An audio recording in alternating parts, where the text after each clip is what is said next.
दोस्तों, मैं डॉक्टर मतलूब अहमद आपको अपने वीकली वीलॉग के सिलसिले में डॉक्टर मतलूब अहमद यूट्यूब चैनल पर खुशामदीद कहता हूँ। जैसा कि आपको शायद मालूम हो कि पीकॉक का जो वीलॉग बनाया था उसमें एक पिक्चर ऐसी लग गई थी जो ज़्यादा ही ब्लीडिंग वाली थी। जैसा कि आपको शायद मालूम हो कि पीकॉक फ्रेश ब्लड को रोकती है, जिसमें कैंट साहब लिखते हैं कि ढेर का ढेर अगर ब्लड आता हो, जैसे कि रेक्टम से, वजाना से, उल्टी में या कहीं भी टक लगने से, जैसे आर्मी का काम करती है ऐसे ही ब्लड को रोकने के लिए एपिकार काम करती है। तो उस व्लॉग में एक ऐसी तस्वीर लग गई जो यूट्यूब के कवानीन के शायद ख़िलाफ़ थी। उसकी वजह से उन्होंने मुझे एक हफ़्ते के लिए बैन कर दिया। तो आज काफ़ी दिनों के बाद हाज़िरी है। तो ईद उल ज़ुहा की मुनासबत से आज व्लॉग बनाने की कोशिश करूँगा कि ईद उल ज़ुहा में गोश्त बहुत खाते हैं। अल्लाह की खुशनुदी हासिल करने के लिए गो की कुर्बानी होती है, लेकिन ये उम्मत मोहम्मदिया पर बहुत बड़ा अल्लाह का करम है कि वो गोश्त खुद भी खा सकते हैं, गरीबों में भी बांट सकते हैं। गर्ज़ के गोश्त उम्मत मोहम्मदिया ईद उल ज़ुहा पर बहुत खाती है। जैसा कि सबको मालूम है कि गोश्त खाने से मुख्तलिफ़ अमराज सर उठाती हैं, जिनमें यूरिक एसिड, कोलेस्ट्रॉल और दर्दें, आप जिसको कह लें, यूरिक एसिड की वजह से दर्दें होती हैं, तो फिर दर्दें बढ़ जाती हैं। कुछ लोगों को बदहज़मी हो जाती है, कुछ लोगों को असहाल लग जाते हैं और कुछ लोग कब्ज़ का शिकार हो जाते हैं। आमतौर पर गोश्त खाना, क्योंकि रूटीन में इतना ज़्यादा गोश्त नहीं खाया जाता, जबकि ईद उल ज़ुहा पर काफ़ी सारा गोश्त तमाम मुसलमानों को मैसर होता है। तो इसलिए गोश्त ज़्यादा खाने के जो नुकसानात हैं उन पर बात करूँगा। जैसे पहले तो मैं ये बताऊंगा कि गोश्त खोर अफराद पर जो ज़्यादा काम करने वाले अद्वियात हैं उनके नाम सीधा सीधा मैं बताता हूँ।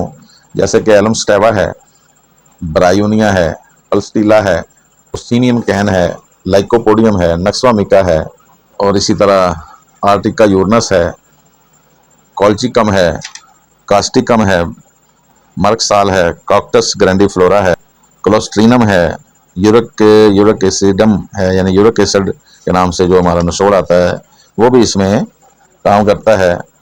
यूरिया है, बेंजिक एसिड है, लेडम लेथियम कार्ब भी इसमें अपना रोल अदा करती है। तो बताने का मकसद ये है कि गोश्त खाने से होगा क्या, उसी अलामात के मुताबिक आपको दवाई लेनी पड़ेगी।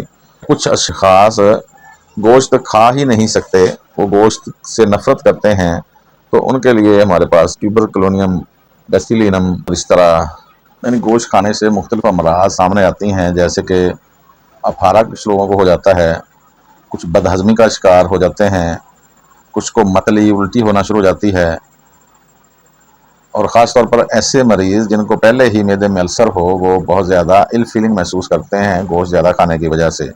असहाल और पेचस भी इसमें देखे जाते हैं, और किसी किसी को कब्ज़ भी हो जाती है।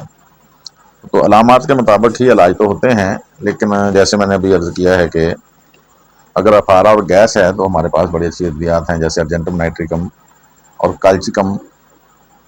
काल्चिकम के कुछ और अलामात भी हैं कि मरीज़ा या मरीज़ ये कहते हैं कि हम गोश्त इसलिए नहीं खाते कि इसकी खुशबू हमें अच्छी नहीं लगती, उस खुशबू को शायद बदबू समझते हैं या समझती हैं, तो इसलिए काल्चिकम और इस तरह ही कुछ मरीज़ ग्रेफाइटिस के होते हैं। ग्रेफाइट्स भी वो खुराक की बू या खुशबू बर्दाश्त नहीं करते। तो इस तरह जब जो गोश्त नहीं खाते और उनमें वजह सिर्फ स्मेल होती हो, तो हमारे पास दो बेहतरीन अद्वियात हैं, जैसे कि काल्चिकम और ग्रेफाइटिस से ऐसे मरीज़ों की मदद की जा सकती है कि वो इस सुन्नत इब्राहिमी में ज़िबा होने वाले जानवरों का गोश्त आसानी से खा सकें।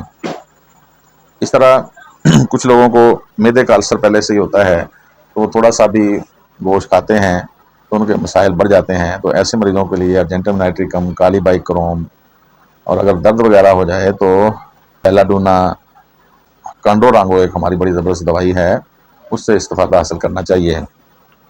अगर किसी को मतली और उल्टी होती है तो हमारे पास बेस्ट दवाई एपिकाक है, तो एपिकाक से मतली और उल्टी को कंट्रोल करना चाहिए। किसी को पेचस लगते हैं, अक्सर पेचस गोश्त खाने से जो पेचस लगते हैं उनमें अक्सर नक्सवामिका ही काम कर जाती है। अगर नक्सवामिका से बात बढ़ जाए और दर्द भी शदीद हो और मकद पर जलन भी शुरू हो जाए, तो एलोज़ हमारी एक दवाई है, बड़ा अच्छा काम करती है। इसी तरह हमारे पास अगर मरीज़ कहे कि पेचिश के साथ साथ ब्लड भी खारिज हो रहा है, तो हमारे पास मरक कार एक बड़ी अच्छी दवाई है जो इन अलामात पर बहुत ही अच्छा काम करेगी। तो हम बात कर रहे हैं गोश्तखोर लोगों पर किस तरह होम्योपैथिक बात काम करेगी। तो इस तरह ही हम अलामात देखेंगे। गोश्त खाने से बहुत ज़्यादा खुश्की हो जाती है, बार बार पानी की तलब बढ़ती है।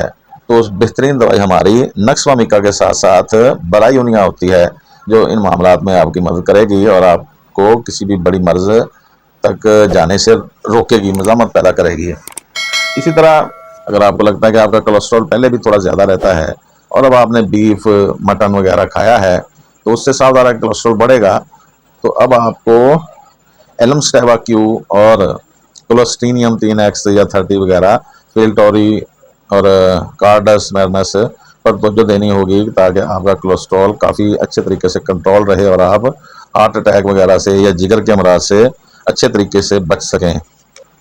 इसी तरह कुछ लोगों को पहले ही दर्दें हो रही होती हैं, जिसमें दर्दें बहुत ज़्यादा होती हैं, उनका पहले ही यूरिक एसिड बढ़ा हुआ होता है, तो ऊपर से वो बड़ा गोश्त खा लेते हैं, यानी बीफ खाते हैं, मटन खाते हैं, तो अब उनका यूरिक एसिड एसिड लामहला बढ़ेगा।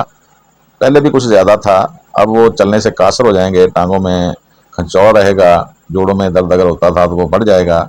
तो ऐसे मरीजों के लिए हमारे पास बड़ी अच्छी अद्वियात हैं, जैसे कि आर्टिका यूरनस है। अगर उसमें छपाकी वगैरह भी उस मरीज़ा में या मरीज़ में पाई जाती है, जिसम पर खारिश वगैरह पाई जाती है, तो आर्टिका यूरनस हमारी बहुत ही आला काम करने वाली दवाई है, जो यूरिक एसिड को कंट्रोल करती है। वैसे इसमें बरबरस, सार्सपरेला, लेडमपाल, यूरिया, बेंजोइक एसिड में हम देखते हैं कि यूरिन में बहुत ज़्यादा स्मेल पैदा हो चुकी होती है, और बरबरस में हम देखते हैं कि गुर्दों पर प्रेशर और दबाव रहता है, यूरिक एसिड बढ़ा हुआ होता है और पेशाब में जलन भी पाई जाती है, तो उधर ये बहुत अच्छा काम करती है।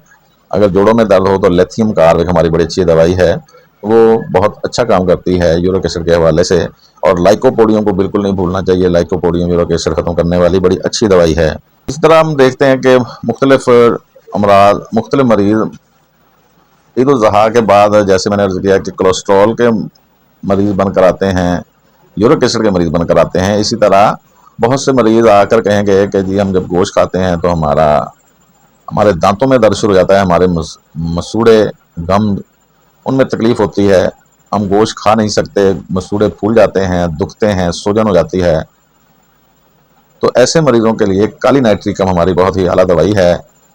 आप उनको काली नाइट्रिकम देंगे, 30 में दे लें, तो इंशाल्लाह उनको फ़ाका मिलेगा और वो बहुत ही अच्छा रिज़ल्ट मिलेगा। जैसे मैंने अभी पहले अर्ज़ किया है कि अगर कोलेस्ट्रॉल बढ़ा है तो एलमस्टेवा हमारी बड़ी अच्छी दवाई है। अगर प्यास बहुत ज़्यादा लगती है तो उसके लिए बरायूनिया बड़ी अच्छी दवाई है। आपने गोश्त भी खाया है और मतली हो रही है, एपिकाग ने कुछ नहीं किया, तो आपको अब 100% रिजल्ट मिलेगा पल्स टीला से।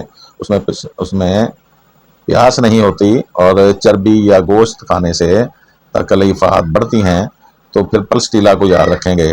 बड़ी बड़ी दवाइयों में पल्स टीला, नक्सवामिका, लाइकोपोडियम, बरायूनिया, एलमस्टेवा, ये 4-5 दवाइयाँ अगर आपके पास हैं और इनको आप इस्तेमाल कर सकते हैं, तो आप गोश्तखोर अफराद की बड़े अच्छे तरीके से मदद कर सकते हैं, और गोश्त से होने वाले मुख्तलिफ नुकसानात जो बॉडी पर ज़ाहिर होने थे, जो ऑस्टियोआर्थराइटिस बनने थे, जो कोलेस्ट्रॉल की वजह से, ब्लड प्रेशर की वजह से आपको फालज के चांसेस बनने थे या हार्ट अटैक के चांसेस बनने थे, तो आप ऐसे अमराज को आने से पहले ही कंट्रोल कर सकते हैं मुख्तलिफ अद्वियात के ज़रिए। अगर पेशाब कम आ रहा है, तो जैसे मैंने पहले अर्ज़ किया है कि आप बरबरस वेलगैरस, लाइकोपोडियम, लिथियम कार्ब और आर्टिका यूरनस वगैरह देकर मरीज़ को बहुत अच्छे तरीके से राहत दे सकते हैं।